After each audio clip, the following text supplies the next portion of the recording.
दोनों कभी नहीं आएंगी। अब हमें ये मानकर जीवन बिताना पड़ेगा कि हमारी दोनों बेटियां मर गई हैं। भगवान के लिए ऐसा मत कहिए।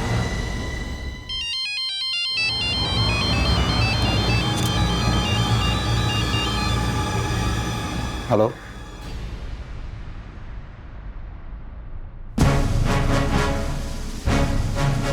किसका फोन था? पुलिस को 2 जवान लड़कियों की लाश मिली है। हमें शिनाख्त करने के लिए बुलाया है। इन दोनों को गला दबाकर मारा गया है और इनको मरे हुए भी कम से कम 48 घंटे हो चुके हैं। बॉडी पर और कोई आइडेंटिफिकेशन नहीं, मारने के बाद इनके चेहरे को किसी भारी चीज जैसे पत्थर से बुरी तरह से कुचला गया है ताकि इनकी पहचान न हो सके। सर, इनकी हाइट बॉडी तो रोहिणी और मेघा से मिलती जुलती है।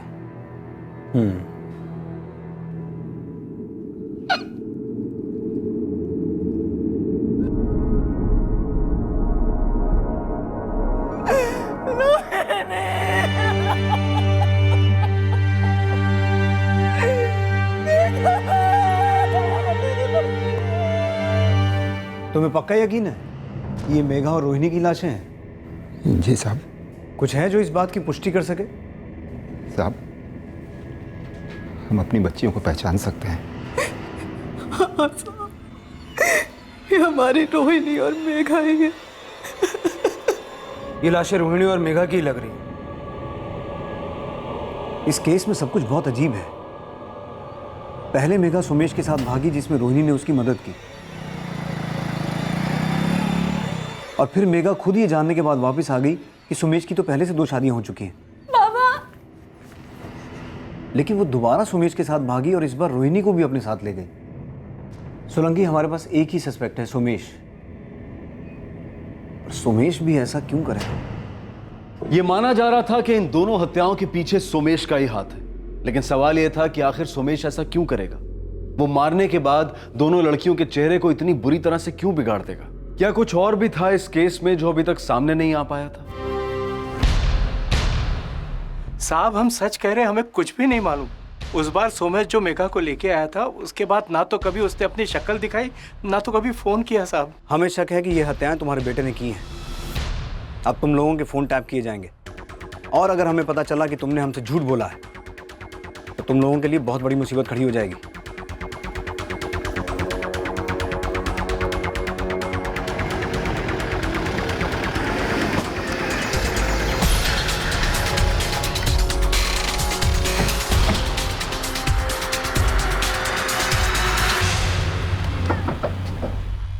पता नहीं साहब, कहाँ है, क्या कर रहा है।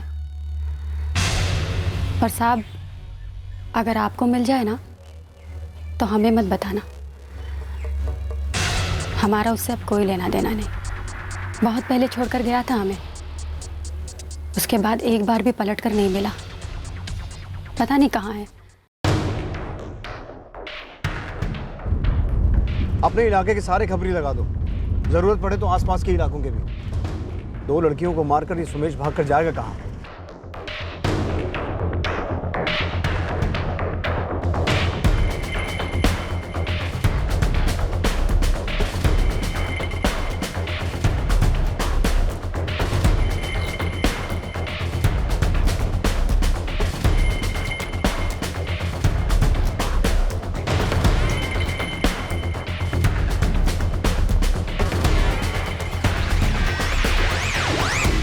सर, इस सोमेश की कोई भी इंफॉर्मेशन नहीं मिल रही है। 4 दिन हो गए, कुछ पता नहीं चला। हो सकता है वो हमें कभी मिले ही ना। ये सिर्फ मेघा और रोहिणी के मर्डर्स का मामला नहीं लगता, ट्रिपल मर्डर भी हो सकता है। लेकिन ऐसा कौन कर सकता है सर? वही जिसे मेघा, रोहिणी और सोमेश पर सबसे ज्यादा गुस्सा था।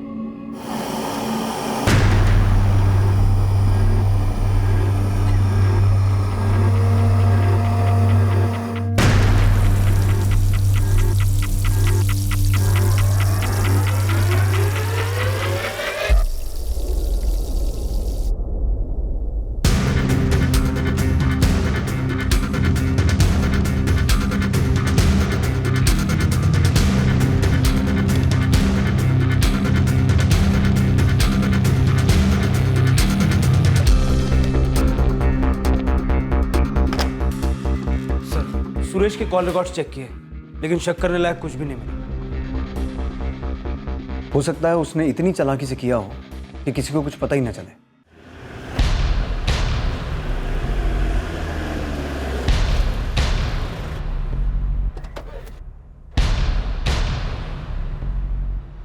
क्या हुआ साहब, कुछ पता चला क्या?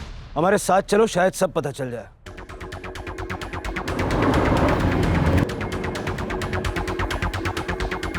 ये पुलिस इसे क्यों पकड़ के ले गई?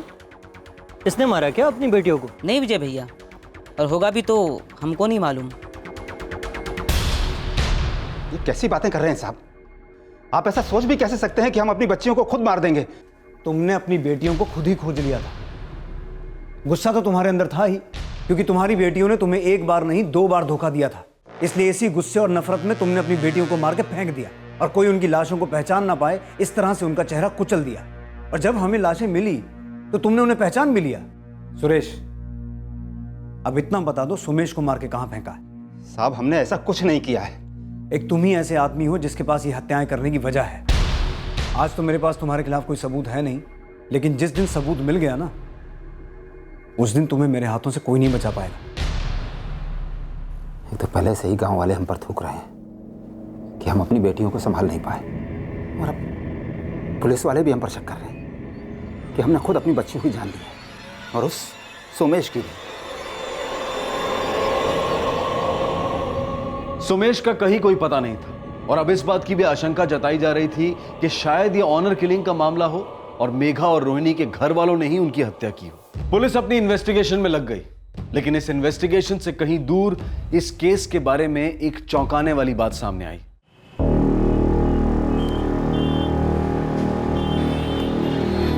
कोई भी न्यूज़ हो बस मसालेदार होनी चाहिए। कम से कम दिन में 4 बार उछालने के काम तो आए। अब मसालेदार है या नहीं ये तो मैं नहीं बता सकता, लेकिन तकरीबन 1 हफ्ते पहले यहाँ 2 बहनों का मर्डर हुआ है। दोनों बहनें घर से भागी हुई थी। पहले लग रहा था कि शायद किसी लड़के के साथ भागी है और उसी लड़के ने इन दोनों को मार कर फेंक दिया है। हालांकि पुलिस ने इस लड़के को ढूंढने की बहुत कोशिश की, पर अब जब लड़का नहीं मिल रहा है तो पुलिस को लग रहा है कि ये ऑनर किलिंग्स हैं जो कि खुद लड़की के बाप ने की हैं। इंटरेस्टिंग यार, ऑनर किलिंग की कहानियां तो लोग बहुत देखते हैं। सकर भेज दे। ठीक है, तो मैं तुम्हें प्रिंट आर्टिकल्स और फोटोग्राफ्स दोनों भेज रहा हूँ, और अगर बाइट्स मिलते हैं तो बाइट्स भी भेज देता हूँ। चल ठीक है, जल्दी करना है ना। Okay okay, don't worry.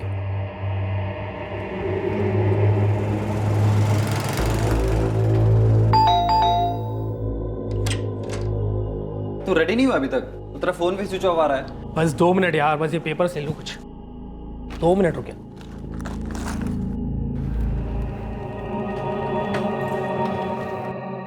Manish यार 2 मिनट रुक, कुछ प्रिंट आउट लेना है।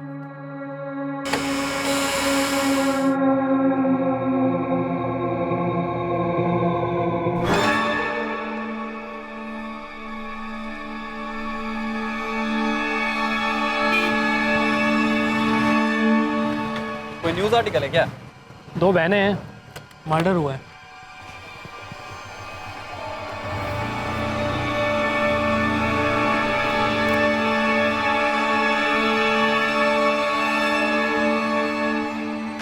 राकेश, हाँ? वो फोटो फिर से दिखाना। क्यों? दिखा तो। क्या हुआ?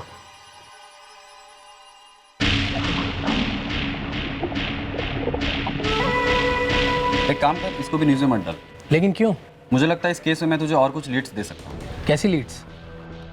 कल सुबह तक रुक, मैं तुझे कुछ फुटेज ला कर देता हूँ। बहुत ही सनसनी केस है। चल।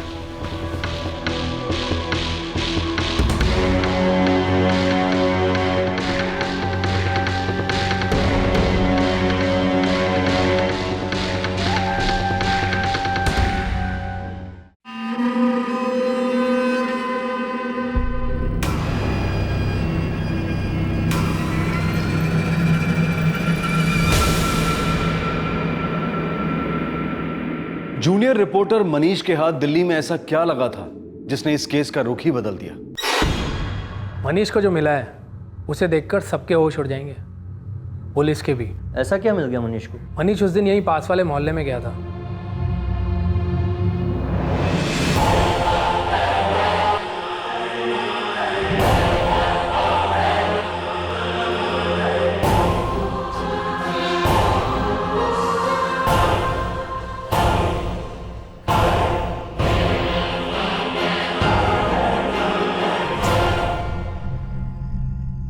वो दोनों लड़कियां जिंदा हैं। मेघा और रोहिणी जिंदा है, और वो भी दिल्ली में? हाँ, और वो वहाँ 2 लड़कों के साथ रह रही हैं।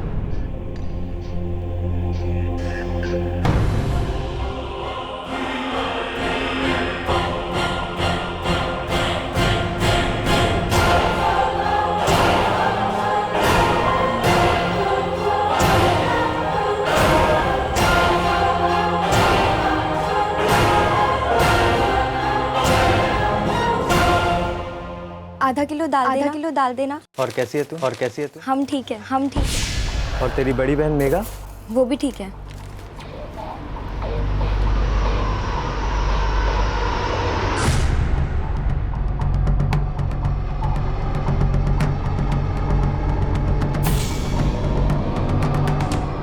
तुम एक काम करो, वो फुटेज मुझे जल्दी से भेज दो, मैं अभी के अभी पुलिस को दिखाता हूँ। अगर ये वो 2 लड़कियां नहीं हैं, इसका मतलब कोई और 2 लड़कियों का मर्डर हुआ है। मैं तुरंत से कन्वर्ट करके तुझे फुटेज मेल करता हूँ।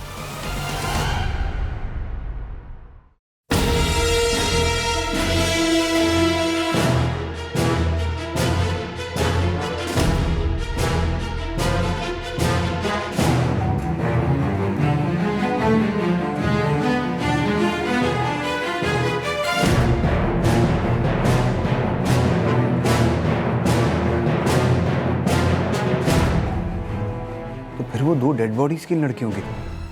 सोलंकी, टीम रेडी करो।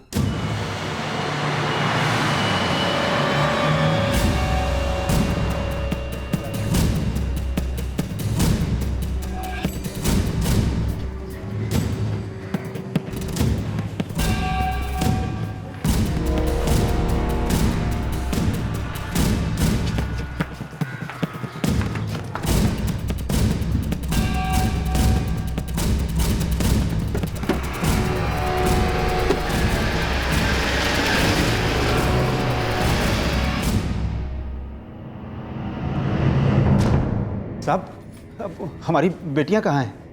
हमारी पूछताछ के बाद उनसे मिल सकते हो। लेकिन साहब, पुलिस क्या सोच रही थी और ये केस क्या निकला? 2 लड़कियां अपनी मर्जी से 2 लड़कों के साथ भाग गईं और पुलिस और घर वालों से बचने के लिए 2 लड़कियों का कत्ल कर दिया गया। ये पहली बार नहीं हुआ था, ऐसा पहले भी कई बार हो चुका था। तो क्या इस बार भी ऐसा ही हुआ था? नहीं साहब, हमने किसी को नहीं मारा साहब।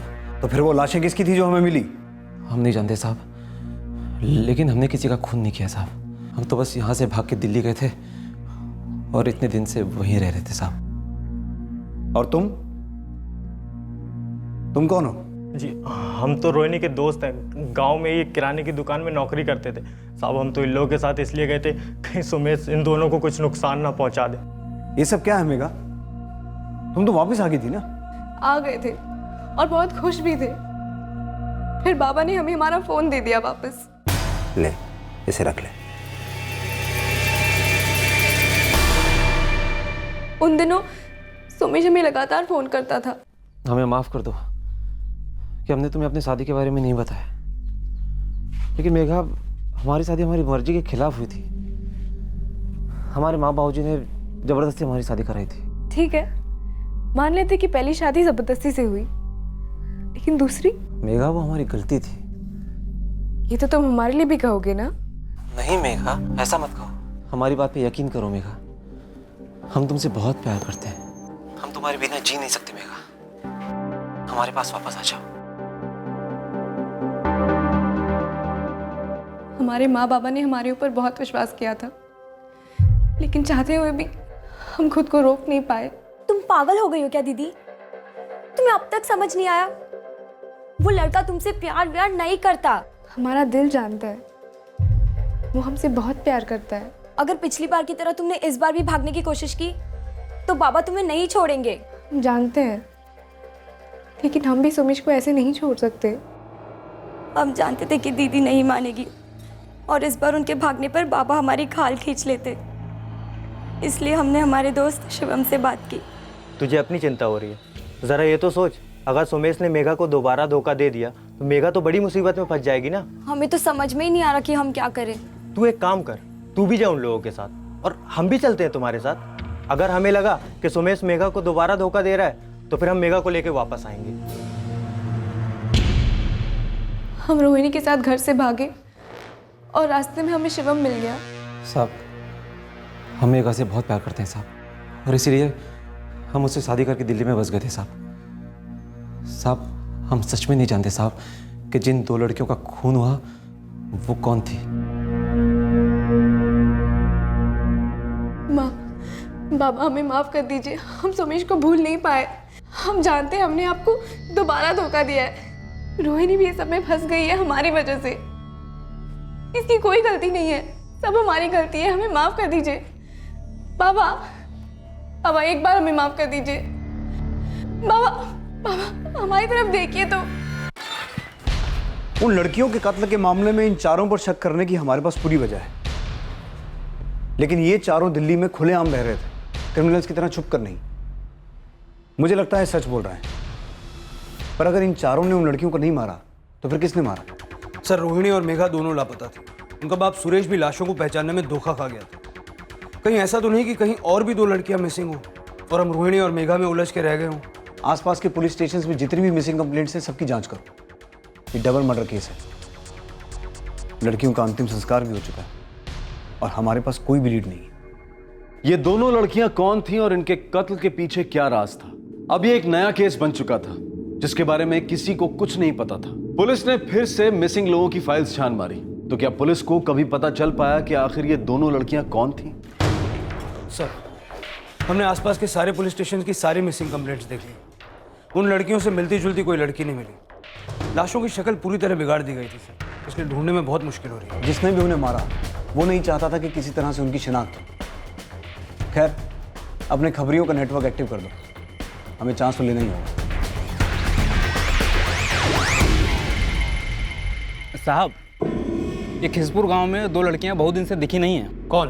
एक आरती है 20 साल की और दूसरी उसकी छोटी बहन है पूजा 18 साल की। उन दोनों की माँ का नाम राधा है और पिता का नाम है रविंदर द्विवेदी। जरा जोर लगाइए साहब, यहाँ मामला कुछ गड़बड़ है।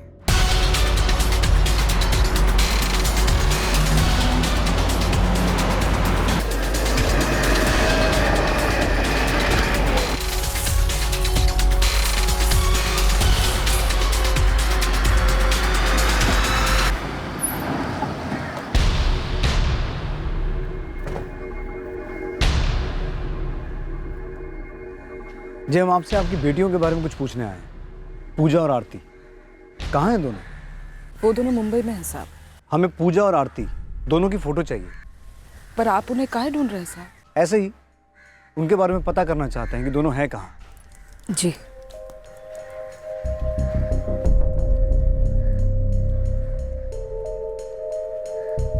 सर, माँ काफी परेशान नजर आ रही थी।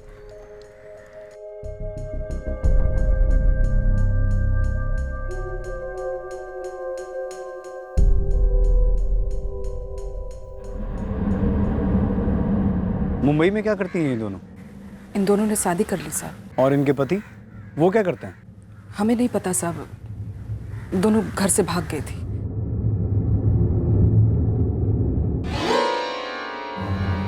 क्या कर रहा रे? आज चला जल्दी। साहब, वो रहा उन दोनों लड़कियों का बाप। वो दोनों छोटी जाति के लड़कों के साथ भागी थी साहब, लेकिन सच तो ये है कि 2 हफ्ते पहले वापस भी आ गई थी। कैसी है? ठीक है ना? बाबा,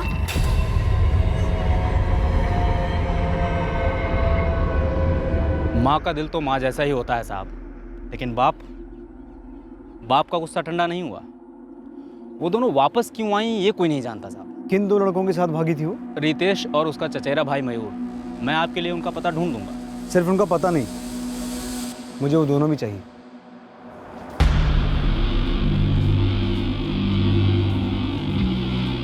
हमारा नाम रितेश है। हमारी पूजा से शादी ज़रूर हुई थी लेकिन वो हमारे साथ नहीं। हमारा नाम मयूर है साहब।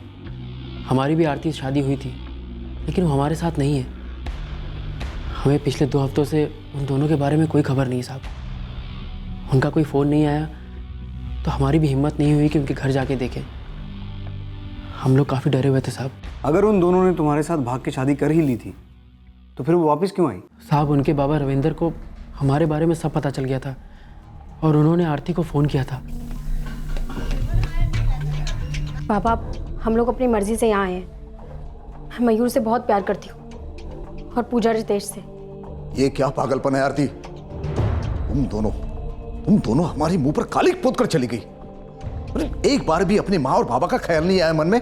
पापा, हमें आप दोनों का बहुत ख्याल आया, लेकिन अगर हम आपको सच बताते तो क्या आप हमारी शादी के लिए कभी राजी होते? देखो, जब तक शादी में बड़ों का आशीर्वाद ना हो वो शादी नहीं होती। अगर हम वहाँ शादी करते तो क्या आप हमें आशीर्वाद देते? देखो बेटा, हम और तुम्हारी माँ तुम दोनों को बहुत याद करते हैं। बस तुम दोनों वापस आ जाओ। हम आपसे वादा करते हैं कि रितेश और मयूर के साथ तुम दोनों की शादी करवाएंगे। हम करवाएंगे, वादा करते हैं। तुम्हारी माँ की हालत बहुत खराब है बेटा, दिन ब दिन उसकी तबीयत बिगड़ती जा रही है। तुम दोनों को याद करके रोती रहती है। हमारे लिए नहीं, लेकिन अपनी माँ के लिए तो वापस आ जाओ।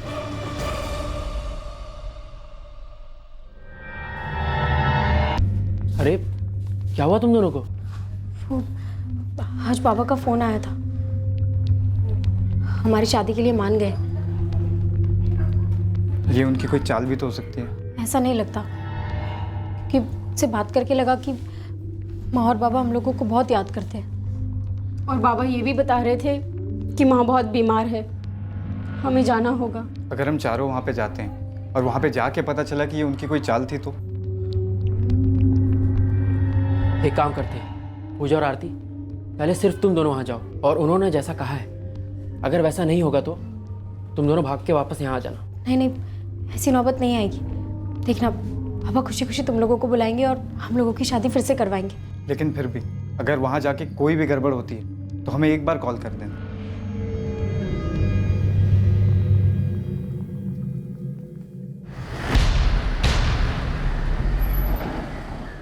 ये तुम्हारी दोनों बेटियां पूजा और आरती है? जी नहीं, ये हमारी बेटियां नहीं है। तुम्हारी दोनों बेटियां लापता है ना? तो तुमने पुलिस में उनकी कोई शिकायत दर्ज नहीं करवाई, क्यों? वो दोनों हमारी नाक कटाकर भाग गई, वो भी छोटी जाति के लड़कों के साथ। वो दोनों वापस भी तो आ गई थी। नहीं, वो कभी वापस नहीं आई। आपकी बेटियां वापस आ गई थी ना? जी नहीं आई थी। झूठ बोल रहे हो तुम दोनों। पूजा और आरती मर चुकी हैं और मैं दावे के साथ कह सकता हूं कि तुम्हें इस बारे में अच्छी तरह से पता है। हमारे लिए तो उसी दिन मर गई थी जिस दिन वो उन छोटी जाति के लड़कों के साथ भाग गई थी। इसमें कौन सी नई बात बता रही आप? नई बात यह है कि तुमने खुद अपनी बेटियों का खून किया है। हमने किसी का खून नहीं किया। पूजा और आरती आपकी बेटियां थी ना? वो घर छोड़ के गई, आपको धक्का तो जरूर लगा होगा, पर कम से कम वो जिंदा तो थी। उन्हें ये झूठ बोलकर वापस बुलाया गया कि आपकी तबीयत ठीक नहीं है, और फिर उन्हें मार दिया गया। और सिर्फ मारकर नहीं छोड़ा, उनका चेहरा बुरी तरह से कुचल दिया गया किसी भारी चीज से। आपकी बेटियां जिन्हें आपने अपनी कोख से जन्म दिया है, उन्हें किसी दरिंदे ने बुरी तरह से मारकर फेंक दिया। देखिए, ये कहानियां सुनाकर आप आपका और हमारा समय बर्बाद कर रहे हैं। आपके सामने ही मारा था ना उन्हें, या फिर मारने के बाद आपको बताया गया कि वो मर चुकी हैं? हमें कोई फर्क नहीं पड़ता वो जिंदा या मर गई। हमने कहा ना, हमारे लिए वो पहले ही मर चुकी थी। बिल्कुल, तुम्हारे लिए तो वो पहले से ही मर चुकी थी, इसीलिए तुमने शादी का झूठा वादा देकर उन्हें वापस बुलाया और फिर सच में मार दिया। आप लोग यहां से चले जाइए। उन दोनों से हमें कोई मतलब नहीं था, ना ही रहेगा, और उन दोनों के बारे में हमें और कुछ भी नहीं जानना है। लेकिन हमें जानना है उनके हत्यारे के बारे में, जिसे पूजा और आरती की मां अच्छी तरह से जानती है।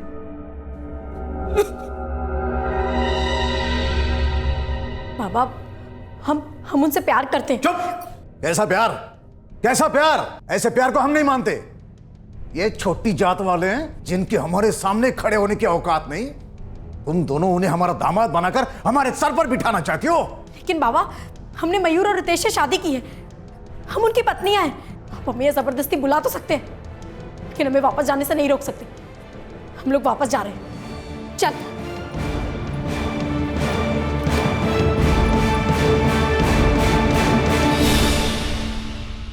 इस बार हम तुम्हें रोकेंगे नहीं, तुम दोनों को इतनी दूर भेज देंगे वापस आकर हमारे खानदान के चेहरे पर कालिक न पोत सको। इन्होंने हमारे सामने हमारे बच्चियों को मार डाला साहब। हम अपने आंखों से देखते रहे, वो रोती रहे, वो चिल्लाते रहे, हम कुछ नहीं कर पाए। ये हमरे आरती साहब और ये पूजा, कौन कहेगा ये हमरी वही फूल जैसी बच्चा है साहब। इसने इन दोनों को मारने के बाद इनका चेहरा तक कुचल दिया साहब। अपनी झूठी शान के खातिर हमरा को कुचल के रख दिया इसने। क्यों मारा? क्यों मारा? क्यों? क्यों मारा? क्यों मारा? क्यों मारा?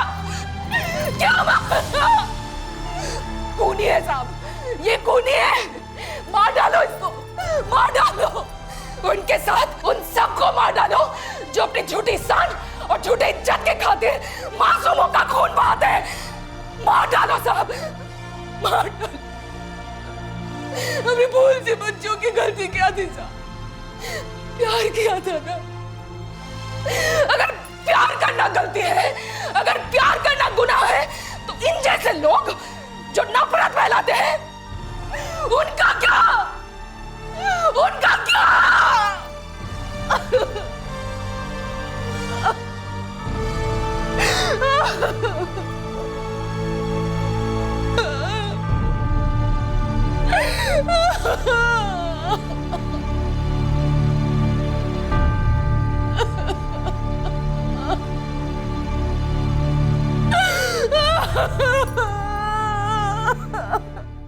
बाबा हमें माफ कर दीजिए, हमें पता है हम गलत हैं, पर हम सुमेश से बहुत प्यार करते हैं।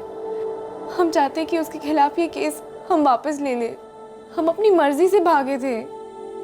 और बाबा, शिवम सिर्फ हमारा दोस्त है, हमारे बीच इससे ज़्यादा और कुछ भी नहीं है। और वो हमारे साथ गया भी इसलिए था ताकि मेघा दीदी और हमारा ख्याल रख सके। मान जाइए ना बाबा।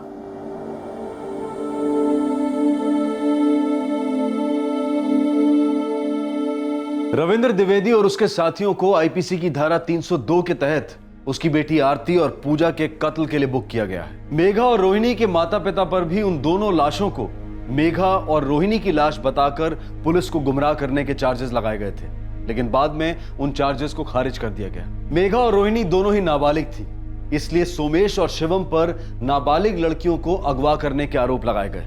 फिलहाल दोनों जुडिशियल कस्टडी में हैं। पुलिस को पहले से ही मालूम था कि यह ऑनर किलिंग का मामला है और उनका शक सही साबित हुआ। अंतर सिर्फ इतना था कि सुरेश अवस्थी ने अपनी बेटियों मेघा और रोहिणी को नहीं मारा था, बल्कि रविंद्र द्विवेदी ने अपनी बेटियों पूजा और आरती का कत्ल किया था। गुनहगार सिर्फ गुनहगार होता है, भले ही वो गुनाह इज्जत के नाम पर ही क्यों न किया जाए। जब समाज से जुड़ी कुरीतियों, अंधविश्वास और परंपरा के नाम पर कुछ गलत होता है तो उसमें गर्व करने जैसा कुछ नहीं होता। जाति, धर्म और समुदाय के नाम पर की जाने वाली हिंसा ये नहीं दर्शाती कि हिंसा करने वाला कितना इज्जतदार है, बल्कि ये दर्शाती है कि उस इंसान की मानसिकता कितनी खोखली है। बड़े शर्म की बात है कि आज के दौर में भी ऐसे लोगों की कमी नहीं जो इस तरह की कुरीतियों को बढ़ावा देते हैं। आपसे फिर मुलाकात होगी क्राइम पेट्रोल सतर्क में एक और नए केस के साथ। तब तक अपना ख्याल रखें, सुरक्षित रहें और याद रखें, सही वक्त, सही कदम, सतर्क रहें। जय हिंद।